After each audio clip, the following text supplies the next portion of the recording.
Long before the land grew roads and towns, long before the first Westerners arrived, long before humans here even had a word for art, the rock artists of Australia were drawing the Dreamtime. The Dreamtime for the Aboriginal people is their story of creation. That time so very long ago when rocks and animals and plants and people first sprang from the earth. And their beliefs about the Dreamtime are reflected in ancient paintings on rock. Untold numbers of them buried in the stone country of Kakadu National Park.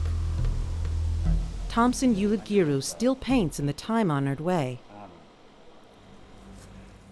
When I used to go stay with my grandfather, I used to tell him, "Please, tell me the stories of my ancestors." The Aboriginal people of Australia are believed to have inhabited this land for at least 40,000, maybe 100,000 years. That would make them the oldest continuous human culture on the planet. And their ancient art is like a primitive history book and guide for living.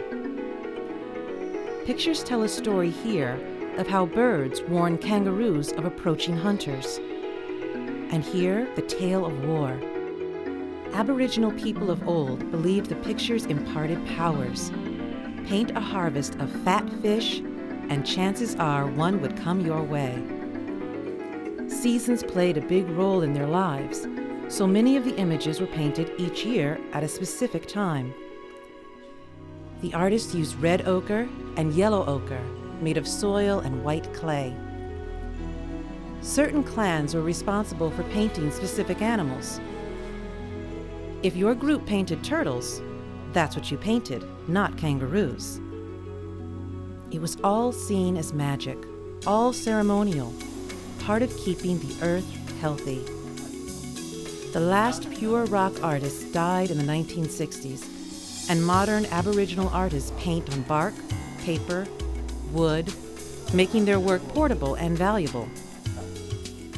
But the oldest works of rock art here are very slowly losing the battle with time. Centuries of monsoon rains, insects and tiny reptiles crawling over them, brushing away the grains of color.